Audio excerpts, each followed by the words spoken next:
Hi, Jack Atkins here, Cultaholic.com, ahead of Wrestling Observer Live in Marylebone, London, with Mr. Bryan Alvarez, Mr. Dave Meltzer. Gentlemen. How you doing? Very good. How are you? Very good. Yeah. Really good. Really good. Great week. As you've seen, buzz in the air, obviously. At Rev Pro last night, Zack Sabre Jr. said this is probably the biggest weekend for British wrestling ever. We got All In tonight. Have you felt the buzz while being here, or for you guys, is it just like just any other big wrestling show? That's hard to say. I mean, it's different because it's been, number one, being in a foreign country. You know, I mean, for a foreign country buzz, I mean, I've been in some Tokyo domes where I felt maybe similar buzz, maybe even bigger. You know, when Liger retired. Yeah. Because there was a lot when Liger retired. Like when we would go just walk around, you know, you'd see the newspapers and he was like on the front page in color. So that was different, you know, because there they still have like all the newsstands that are outdoors and at every train station, everything like that. So you couldn't kind of escape that. And this is similar. WrestleManias this doesn't feel like a WrestleMania thing to me. It feels very different. I think the main thing really is, as Dave was talking about the other night, you go around town and it's not like you see All In posters, because we're in London. There's 8 million things to do. Yeah. But when we have run into fans, I mean, they're super excited. Like they're so excited for the show. So the people that we've seen that are coming to the show, there's like a huge buzz, but it doesn't feel like when you walk around London, it's like, oh my God, All In is this afternoon. Yeah. It's just Sunday in London. Yeah. No, the one thing is that it feels to me from just walking around and meeting people that there's a lot of people from different countries. Whereas, I mean, you get that at WrestleMania, absolutely, and you get that at the Tokyo Dome too. But this one, it feels like maybe a higher percentage of people like, you know, France and Spain and Germany and Saudi. I've met people from Saudi Arabia. You know, it feels like it's more of it's like in London, but it feels like an international event. Whereas WrestleMania feels like an international event too, in Tokyo Dome. But this one, I think, because of so many countries that are in close geographical range. You know, in the United States, it's like the United States is gigantic. Canada's geographically gigantic. Here, there's so many countries. Italy, you know, I mean, there's people who are, you know, can come from all over because it's not really that far. Well, that's what we were saying, obviously, over these shows, because when it was announced for Wembley Stadium, you know what internet fans are like anyway. Some people are like, oh, why are you doing it there, blah, blah, blah. And we were saying, well, yeah, France, Germany, Spain, Ireland, it's what, an hour, 2 hours on a plane. It's the center of everywhere, really. But and everyone knows to go to London, and London's a big tourist place anyway. Yeah.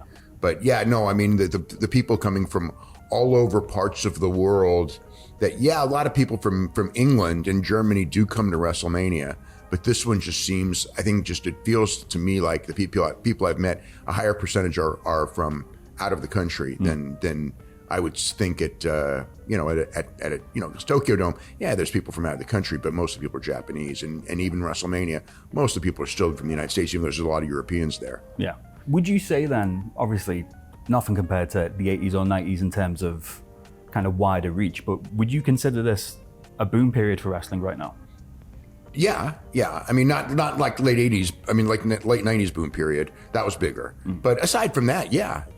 And this one's a different kind. It's not as mainstream because nothing's as mainstream as it was then, just because the nature of everything's, you know, way more fragmented. But I think that the fan base, certainly more than the 80s and more than the 90s, but way more than the 80s.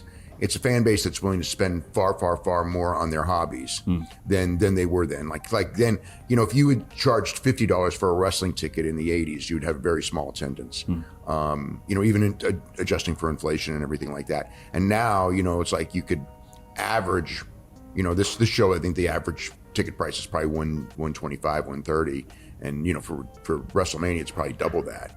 People and they buy far more merchandise than they ever did before. Yeah.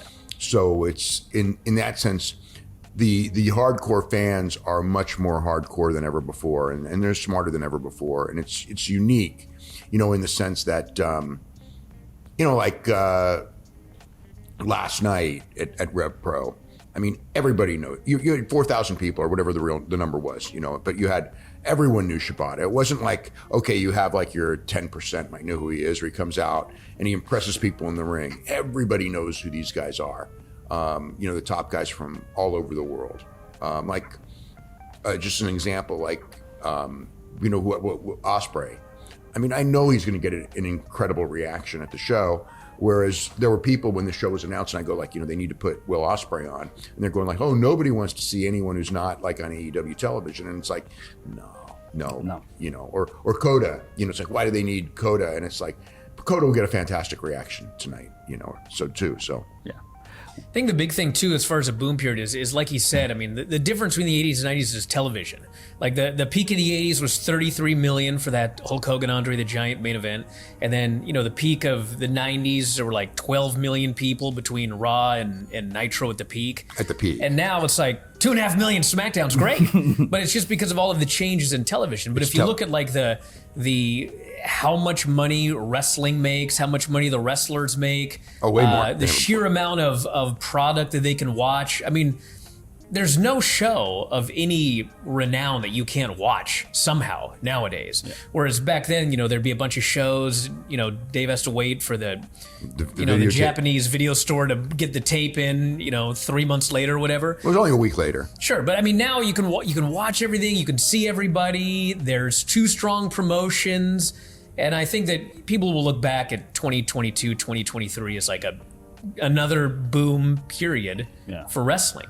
Yeah, definitely for the wrestlers, it's the best time because, not only is the money far more than ever before, but there's a lot of jobs because the 2 promotions both have a lot of people under contract, but also the schedule is so much more manageable for both companies, and especially AEW. And it's almost too manageable for AEW. People almost get spoiled by not working, so to speak. I mean, before, you're talking about to make money, you were working 5-6 nights a week, and now some guys are working 30 times a year, and there's probably a happy medium. Probably the ones who are working 30 times a year, most probably wish they were working more, but and in WWE, you might get up to 100 or something, but it's not like it's 250 or something like that where it used to be. So it's great.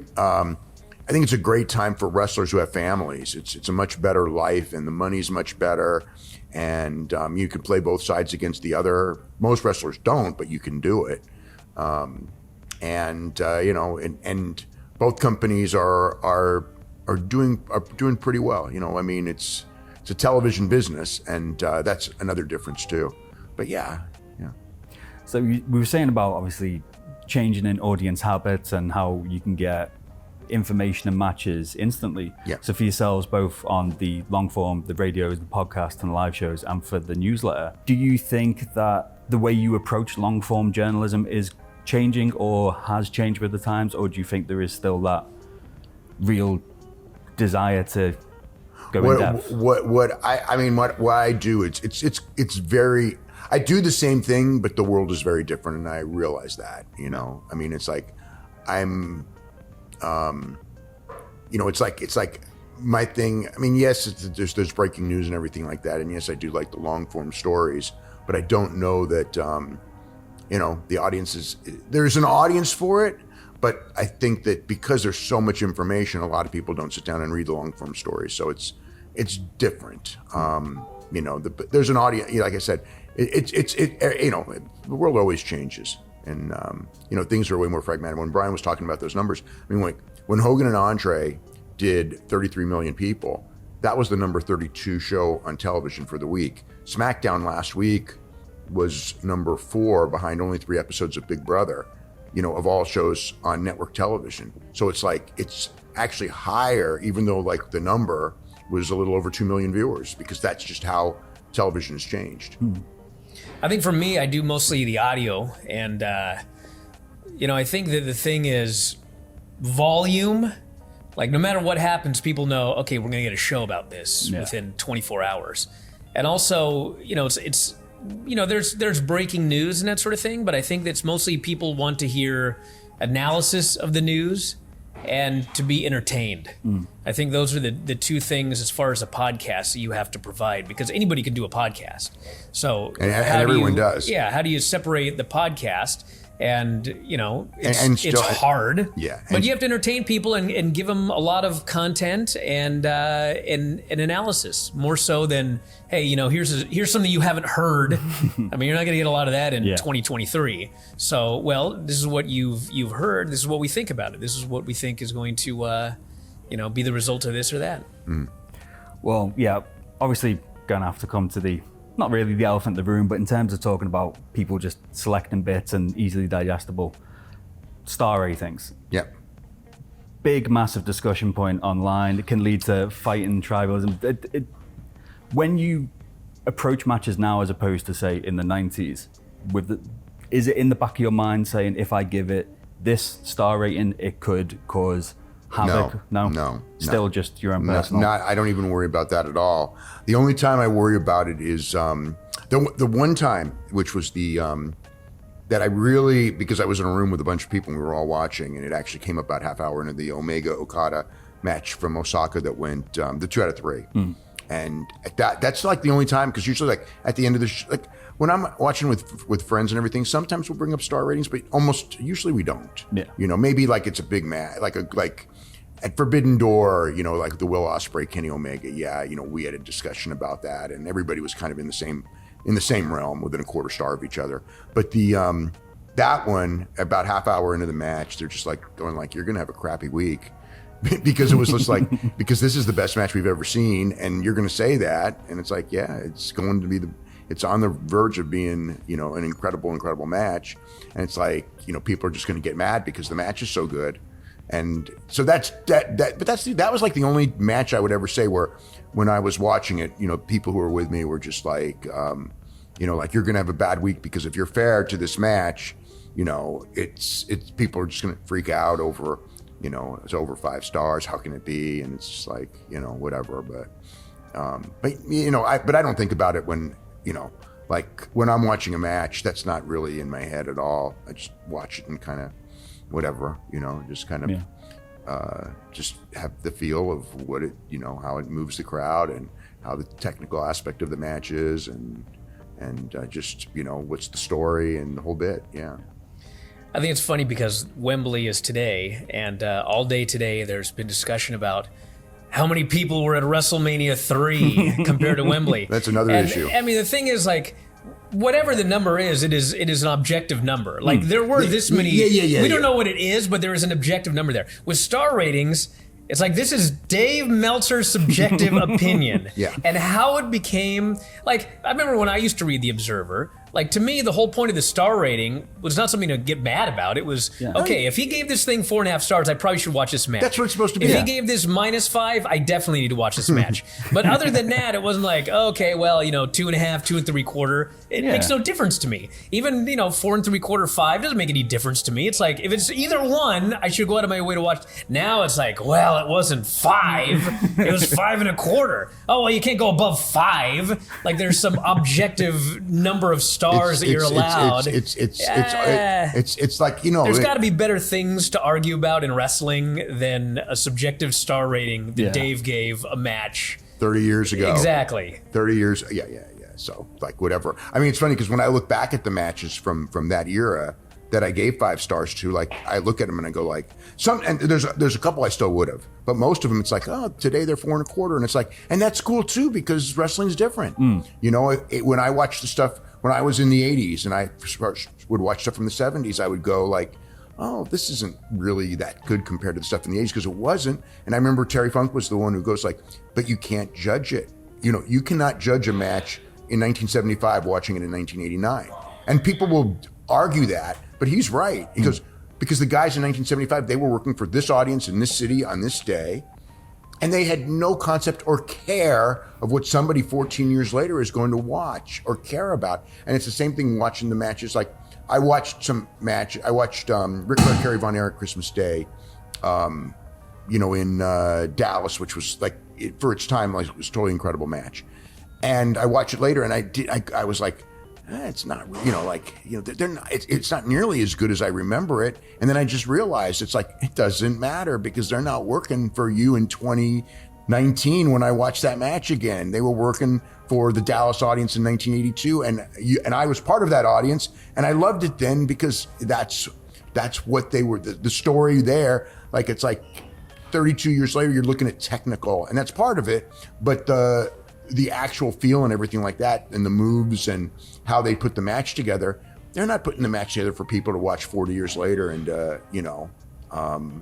dissect in that way. It's just, they're looking at it for that audience with that story on that day. Thank you very much for taking the time today. I hope you have a great live session and enjoy All In. Jack Atkins, Cultaholic.com. Bryan Alvarez. Thank you. Dave Meltzer.